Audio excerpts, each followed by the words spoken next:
पंजाब के सबसे कूल और वायरल पॉलिटिशियन मेरे साथ है अमरिंदर सिंह वड़िंग, राजा आपने वड़िंग। कूल क्यों कहा मेरे को? क्योंकि आप वायरल है। थैंक यू कूल है, सो मच। आपका अंदाज कूल है। थैंक यू और सो मच। पॉडकास्ट का भी अंदाज डिजिटल वाला कूल होता है आई इसलिए। Like it seriously, thank you so much. तो रवनीत सिंह बिट्टू से क्या माजरा चल रहा है? यार कुछ नहीं, बेवजह आप लोग इस तरीके का शब्दों का इस्तेमाल करोगे राहुल गांधी के लिए, जिस राहुल गांधी ने आपको सब कुछ दिया, सब कुछ, उसके लिए तो आप कभी ऐसा बोल नहीं सकते। आज चाहे राहुल गांधी राजा वड़िंग को 100 कोड़े मार ले, मैं राहुल गांधी के सामने कुछ नहीं बोलूंगा। उसका कारण है क्योंकि राजा वड़िंग को बनाने वाला राहुल गांधी है, और अगर बिट्टू को बनाने वाले भी राहुल गांधी हैं, उनको चाहे पार्टी छोड़ गए, लेकिन कम से कम आपके अंदर के भाव, अंदर के शैतान के बारे में पता चलता है जब आप उस व्यक्ति के बारे में बोलते हो जिसने आपको पगड़ी पहनने के लिए प्रेरित किया। और मैं नहीं कह रहा हूँ, खुद बिट्टू ने कहा अपनी वीडियोस में जो अभी वायरल हो रही हैं कि ये पगड़ी मेरे सिर पर जो है, ये राहुल गांधी ने मेरे को प्रेरणा दी कि सरदार हो, पगड़ी बांधो, बिना पगड़ी से क्यों घूमते हो।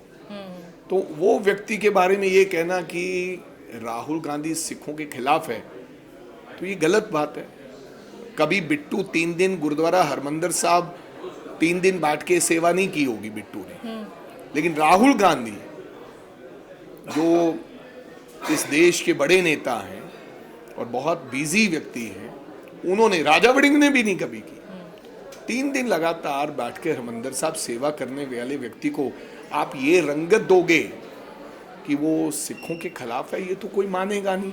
और बिट्टू को तो कोई सिख मानता नहीं है। बिट्टू के बारे में जरा पूछ लीजिए, कमेंट पढ़ लीजिए, पंजाब का कोई व्यक्ति उसको सिख नहीं मानता है।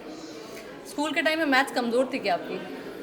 12x5 में कुछ गड़बड़ हो गई थी? एक्चुअली क्या है, मैथ जो टेबल्स हैं वो तो आते नहीं है ज़्यादा क्योंकि बात तो बहुत देर होगी टेबल छोड़, लेकिन 12 पाँचा क्या होता है, 12 मल्टीप्लाई बाय 5 60 होता है।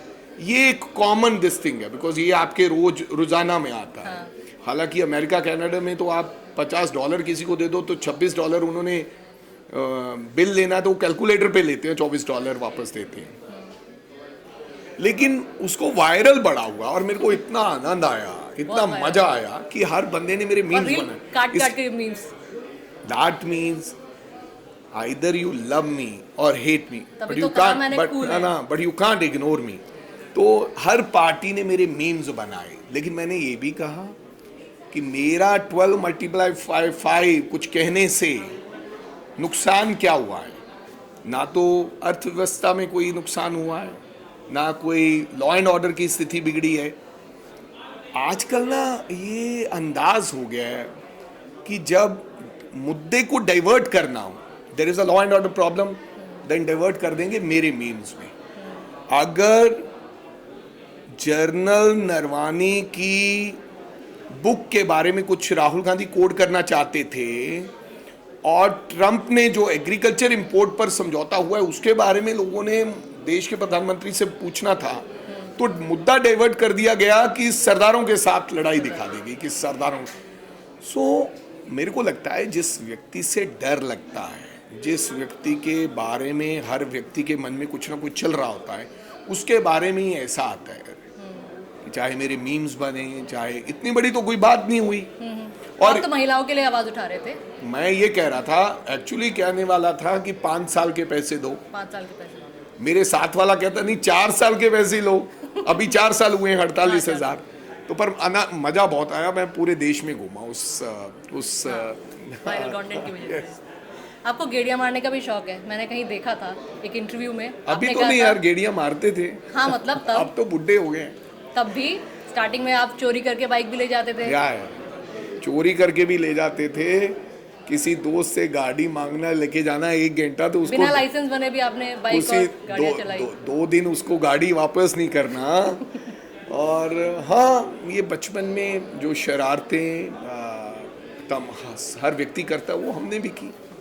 अच्छा, बजट आया, इसको लेकर क्या कहेंगे? सरकार ने तो बहुत तो अच्छा देखो, बजट मैं अगर बनाया। पंजाब की बात करूं तो इस बजट में पंजाब का नाम भी नहीं आया है। और अगर इकॉनमी की बात करूं, जीडीपी की बात करूं, मेरे को तो समझ नहीं आ रही कौन से आंकड़े आदरणीय फाइनेंस मिनिस्टर पेश करते हैं। सीधा सीधा बात करूं, मैं इकोनॉमिक्स का स्टूडेंट तो नहीं हूं, सीधी सीधी बात करूं कि अगर सोना महंगा हो रहा है, ये देसी भाषा में लोग कहते हैं डॉलर महंगा हो रहा है, तो समझ लो इस देश की हालात कमजोर हैं। सीधा सीधा है कि पौंड के सामने, यूरो के सामने डॉलर कमजोर हुआ है, लेकिन रुपये के सामने डॉलर और मजबूत हुआ है। तो देश के हालात कोई ज्यादा अच्छे नहीं हैं। अब ट्रम्प टैरिफ की वजह से हमारी टेक्सटाइल, हमारी लेदर गुड्स, ये तमाम बंद हो रहे हैं, बंद पड़े। अब आपने फिर कह दिया, अपने मित्र को पहले ही कह देते, आपने कहा कि पीस के ये मसीहा आए, आदरणीय प्रधानमंत्री जी ने ट्वीट में लास्ट में लिखा, तो यार इतना टैरिफ भी लगवा दिया। अब आपने एग्रीकल्चर इंपोर्ट पे भी आपने समझौता कर लिया। अभी देश को पता ही नहीं है, फार्मर्स को, कि किन किन चीज़ों पे किया है। अगर आपने डेयरी पे भी कर लिया है, अब वहाँ से हमारे ड्राई फ्रूट्स भी आएंगे, वहाँ से एप्पल भी आएगा, वहाँ से व्हीट भी आएगा, तो हमारे किसान का क्या होगा? देश तो बेच डाला आपने। तो बजट में आई हैव नॉट सीन कि कुछ ऐसी चीज़, आप बजट बेसिकली जहाँ पर इलेक्शन होते हैं, इलेक्शन सेंट्रिक बजट बनता है कि फलां इलेक्शन वहाँ लड़ना है, बिहार में 10-10 हज़ार रुपया महिलाओं के खाते में डालना। तो ये नहीं होना चाहिए, इससे देश के हालात कुछ ठीक नहीं रहेंगे। अब हमारे फ्लड्स आए, आपको पता था कि 12,500 करोड़ रुपया आम आदमी पार्टी की सरकार ने कहीं और जगह पर इस्तेमाल कर लिया है। You know that everything. हमने चीखे, आपने कहा नहीं हम 1,600 करोड़ रुपए देते हैं। आपको पता होने के बावजूद आपने हमें डूबते हुए छोड़ गए और 1,600 करोड़ आज तक नहीं आया, आपके मंत्री घूमते रहे। भाई देश के प्रधानमंत्री और देश की सरकार पंजाब राज्य को इस नज़र से मत देखो, जबकि आप सब लोग पर्सनली जा के हेल्प कर रहे थे। मत देखो कि हम कहीं और से आए हुए हैं। हाँ, चाहे छोटा राज्य है, लेकिन पंजाब का बहुत बड़ा योगदान रहा है इस देश। राज्य है। अच्छा, 2 दिन पहले एक आम आदमी पार्टी के लीडर की यहाँ पर जलंधर में दिन दहाड़े हत्या कर दी जाती है, और आम आदमी पार्टी की सरकार है, और अभी मतलब वहाँ अगर वही लोग सुरक्षित नहीं है तो आम जनता किस तरह, उनकी सुरक्षा कौन? देखो, जो क्रिमिनल है वो ये नहीं देखता कि आम आदमी पार्टी का कार्यकर्ता है कि कांग्रेस का कार्यकर्ता है। ये सरदार है और ये क्रिश्चियन है, उसको तो क्राइम करना है। हालात बहुत खराब हो चुके हैं और बेकाबू हैं। दोनों सरकारें इसमें नाकाम जरूर रही, क्योंकि बॉर्डर सिक्योरिटी फोर्सेस का भी उतना बड़ा एरिया ही है। एनआईए उनके पास है, पूरी इंटेलिजेंस उनके पास है, लेकिन उनकी इंटेलिजेंस तो ये देखते हैं कि किसको उठाना है ईडी ने, किसको सीबीआई ने। ये तो देख ही नहीं रही कि पंजाब के अंदर हो क्या रहा है, कैसे हालात। हम बॉर्डर स्टेट हैं, आपका बॉर्डर खुला हुआ है, ड्रोन्स रोजाना आ रहे हैं, ड्रग्स लेकर आ रहे हैं, हथियार लेकर आ रहे हैं। तो मैं समझता हूँ कि दोनों सरकारें, राज्य सरकार और केंद्र सरकार जिम्मेदार है। और मैंने बहुत बार कहा है, देश की लोकसभा में मैंने उन गैंगस्टरों का बात कर दी जो आपने साबरमती में छुपा के रखे हैं, जिनको आप यहाँ पर लाने की इजाज़त नहीं देते। एक प्रोटेक्शन वारंट होते हैं, कोई भी सरकार किसी व्यक्ति क्रिमिनल को किसी भी जेल से ला सकती है उन वारंट्स के ऊपर, लेकिन इन क्रिमिनल्स के लिए वो आपने बंद कर दिया है कि नहीं, एक रूलिंग निकाल दी कि इनको लेके नहीं जाया जा सकता। आप इनसे इसी जेल में आके बात करें। अगर साबरमती में कोई बैठा क्रिमिनल है, उसको अब पंजाब लाके पूछताछ नहीं की जा सकती। ये कानून किसने बनाया? गवर्नमेंट ऑफ इंडिया ने, होम मिनिस्ट्री ने और गुजरात की सरकार ने।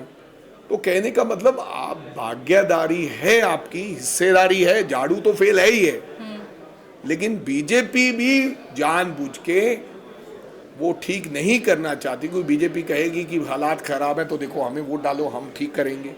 सो आप हालात खराब होने का इंतजार कर रहे हैं कि हालात खराब होंगे तो हम ठीक करेंगे। आप जिम्मेदारी नहीं निभा रहे कि हम 15 साल से सरकार में हैं, 12 साल से हमारा कर्तव्य और फर्ज बनता है, हम हालात खराब नहीं होने देंगे। आप कह रहे होंगे तो फिर मोदी जी बचाएंगे। छोटा सा रैपिड फायर राउंड, सबसे पहले जो भी आपके जहन में आएगा वो आप बताइएगा। राहुल गांधी।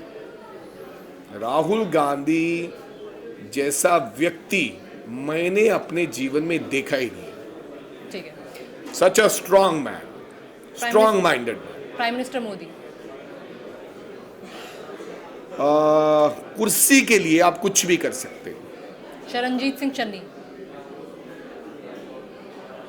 आई don't want to say anything about Channi साहब बिकॉज फिर इधर उधर हो जाता है। रवनीत सिंह बिट्टू।